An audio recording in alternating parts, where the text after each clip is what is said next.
नमस्कार, SBT news में आपका स्वागत है। पेश है 3 फरवरी गुरुवार दोपहर 12:15 बजे राजस्थान की 15 बड़ी खबरें। शिक्षकों के खाली पद वाले गवर्नमेंट स्कूलों में स्टूडेंट्स की पढ़ाई के लिए ई कक्षा डिजिटल लाइब्रेरी की सुविधा मिलेगी। बीकानेर शिक्षा निदेशालय की ओर से इसके लिए जयपुर स्थित मिशन ज्ञान से स्कूलों के लिए डेटा वितरण करवाया जाएगा। ये सब्जेक्ट डेटा प्रदेश के सभी जिलों के स्कूलों और स्टूडेंट को वितरित किया जाना है, लेकिन इसमें आईसीटी लैब यानी जहां कंप्यूटर से लेकर इंटरनेट सहित अन्य सुविधाएं हैं, वहां पर इसकी सुविधा मिलेगी। मिशन ज्ञान जयपुर की ओर से स्कूलों के लिए सब्जेक्ट के डेटा वितरण की प्रोसेस की जानी है। कोटा सहित प्रदेश में जयपुर, जोधपुर और उदयपुर मेडिकल कॉलेजों में अब डीएनए फिंगरप्रिंट लैब शुरू होगी। चारों लैब के लिए 23 करोड़ 40 लाख रुपए का बजट स्वीकृत किया गया है और जरूरी विशेषज्ञों के पद भी सृजित किए गए हैं। इसके बाद इन चारों मेडिकल कॉलेजों के स्तर पर विभिन्न आपराधिक मामलों में डीएनए टेस्ट किया जा सकेगा। प्रदेश में अब तक मेडिकल कॉलेज स्तर पर डीएनए टेस्टिंग की सुविधा नहीं है। पूरे स्टेट में सिर्फ जयपुर एफएसएल डीएनए करती है। इसके लिए राज्य भर के जिलों से पुलिस वहीं सैंपल भेजती है, जिसकी रिपोर्ट आने में काफी समय लगता है। राज्य में सामाजिक न्याय एवं अधिकारिता विभाग से संचालित उत्तर मैट्रिक छात्रवृत्ति योजना में शैक्षणिक सत्र 2021-22 के लिए पेपरलेस आवेदन करने के लिए पोर्टल प्रारंभ कर दिया गया है। सामाजिक न्याय एवं अधिकारिता विभाग के शासन सचिव डॉक्टर समित शर्मा ने बताया कि अब 28 फरवरी तक इसके लिए आवेदन किया जा सकता है। बीजेपी और सांसद डॉक्टर किरोड़ी लाल मीणा की ओर से रीट पेपर लीक और धांधली की सीबीआई जांच की मांग पर कैबिनेट मंत्री प्रताप सिंह खाचरियावास ने कहा कि बीजेपी नेता प्रतिपक्ष गुलाब चंद कटारिया ने कहा है कि एसओजी की बहुत बढ़िया जांच हो रही है। कई बीजेपी नेताओं ने भी जांच की तारीफ की है। खाचरियावास ने सवाल खड़े करते हुए कहा कि ये सारा मामला एसओजी ने खोला है, तो क्या हम सारा श्रेय सीबीआई को दे दे? अब तक सीबीआई को जो जांचें दी गई है, बीजेपी वाले पहले ये बताएं कि उनमें अब तक क्या किया।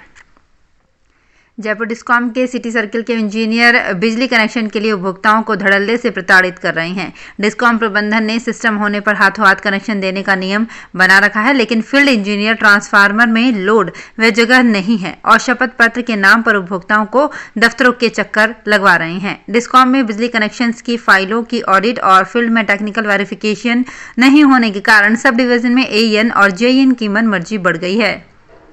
कोटा में कोचिंग फैकल्टी को हनी ट्रैप में फंसाकर ब्लैकमेल करने वाली गैंग ने कई खुलासे किए हैं। तलाकशुदा युवती जल्द पैसा कमाना चाहती थी।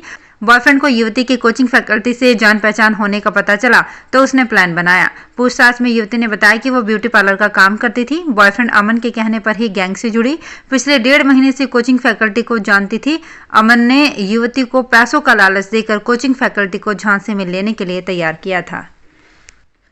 सरकारी नौकरी कर देश सेवा करने की तैयारी कर रहे युवाओं के लिए अच्छी खबर है। भारतीय सेना के मैकेनाइज्ड इन्फेंट्री रेजिमेंटल सेंटर ने ग्रुप सी सिविलियंस कैटेगरी में 45 पदों पर भर्ती निकाली है। इनमें कुक, वॉशरमैन, सफाई वाला, नाई और लोअर डिवीजन क्लर्क के 11 पद शामिल हैं। इसके लिए 10वीं पास अभ्यर्थी 12 फरवरी तक भारतीय सेना की वेबसाइट पर जाकर ऑनलाइन आवेदन कर सकेंगे। राजस्थान माध्यमिक शिक्षा बोर्ड द्वारा आयोजित की गई रीट 2021 के मुख्य समन्वयक एवं समन्वयक ने बोर्ड की राशि को भी अनाप शनाप तरीके से खर्च करना शुरू कर दिया है। बर्खास्त अध्यक्ष डॉक्टर डीपी जारोली ने रीट 2022 के आयोजन को देखते हुए कुछ समय पूर्व ही बोर्ड खर्च पर करीब 25 लाख रुपए की नई गाड़ी खरीदी थी। इसके साथ ही बोर्ड के निलंबित सचिव अरविंद कुमार सेंगवा ने भी सचिव के सरकारी आवास का करीब 5 लाख रुपए खर्च कर रिनोवेशन कराया था। झालरापाटन स्थित चंद्रमौलेश्वर मंदिर परिसर में स्थित 10वीं शताब्दी के एक मंदिर पर भारतीय पुरातत्व विभाग ने पिछले 35 साल से ताला लगा रखा है, जबकि इस मंदिर में नवदुर्गा की प्रतिमा सहित 50 प्राचीन प्रतिमाएं हैं। भारतीय पुरातत्व विभाग एक्ट में प्रावधान नहीं होने का हवाला देकर सैकड़ों साल पुरानी प्रतिमाओं को ताले में बंद किए हुए, जबकि श्रद्धालु लंबे समय से इन प्रतिमाओं के दर्शन के लिए मंदिर खोलने की मांग करते आ रहे हैं। जयपुर शहर के जयसिंहपुरा खोर व नाई की थड़ी क्षेत्र में 24 करोड़ 46 लाख रुपए खर्च कर नई पेयजल पाइपलाइन डाली जाएगी। इससे करीब 1.25 लाख लोगों को फायदा मिलेगा। जलदाय मंत्री महेश जोशी ने पेयजल प्रोजेक्ट और पाइपलाइन के कार्यों का बुधवार को शुभारंभ किया है। इसके बाद क्षेत्र के करीब 1 लाख लोगों को बिसलपुर प्रोजेक्ट से पेयजल सप्लाई होने लगेगी। प्रोजेक्ट व पाइपलाइन का काम अक्टूबर 2023 से पहले पूरा हो जाएगा। कोरोना का साइड इफेक्ट बच्चों पर कम होने का नाम नहीं ले रहा है। पिछले 2 साल से स्कूल नहीं जाने के कारण बच्चों के सीखने और सोचने की क्षमता पर फर्क पड़ गया है। एक्सपर्ट का कहना है कि स्कूल में बच्चे दूसरे बच्चों के साथ रहते हैं, खेलते हैं, ग्रुप स्टडी होती है। इससे ओवरऑल बच्चे का साइको सोशल डेवलपमेंट होता है। अभी इस पर असर पड़ रहा है। कोरोना के चलते पिछले 2 साल से स्कूल बंद हैं। छोटे बच्चे खासकर नर्सरी से लेकर फर्स्ट क्लास तक के बच्चों की पढ़ने की क्षमता पर असर पड़ने लगा है। सीकर शहर में पक्षी प्रेम का अनोखा मामला सामने आया है। शहर के बड़े heart surgeon doctor VK Jain का तोता 3 दिन पहले लापता हो गया तो पत्नी ने खाना पीना छोड़ दिया। तोते को ढूंढने के लिए डॉक्टर ने लाखों रुपए खर्च कर दिए। अखबार के फ्रंट पेज पर मिसिंग का विज्ञापन छपवाया, शहर में पोस्टर पैम्पलेट बंटवाए, सोशल मीडिया पर मैसेज वायरल किए। इतना ही नहीं, तोता ढूंढकर लाने वाले के लिए इनाम की भी घोषणा की है। डॉक्टर जैन का कहना है कि कोई तोते को ढूंढकर हमें सूचना देता है तो मैं खुशी खुशी उसे 1 लाख रुपए देने को तैयार हूँ। अब जन्म, मृत्यु व विवाह प्रमाण पत्र बनवाने वालों के लिए खुशखबरी है। जयपुर हेरिटेज नगर निगम ने डिजिटल भुगतान की सुविधा शुरू कर दी है। आवेदक अब जन्म, मृत्यु व विवाह प्रमाण पत्र के लिए भी डिजिटल भुगतान कर सकेंगे। ये नई सुविधा शुरू होने के साथ ही लोगों को राहत भी मिल रही है। निगम में रोजाना प्रमाण पत्र बनवाने के लिए आने वाले आवेदकों में आधे से अधिक ऐसे हैं जो डिजिटल भुगतान कर रहे हैं। भूजल विभाग में तकनीकी सहायक रसायन और तकनीकी सहायक भर्ती के ऑनलाइन फॉर्म गुरुवार से भरने शुरू हो गए हैं। इसके साथ ही राजस्थान लोक सेवा आयोग की 1 टाइम रजिस्ट्रेशन योजना शुरू हो गई है।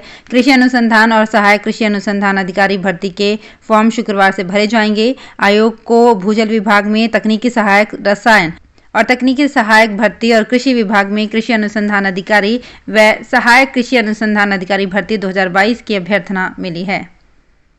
अजमेर में मौसम के मिजाज गुरुवार को बदले नजर आए। सुबह से सर्द हवाएं चलने से मौसम में ठंडक महसूस हुई।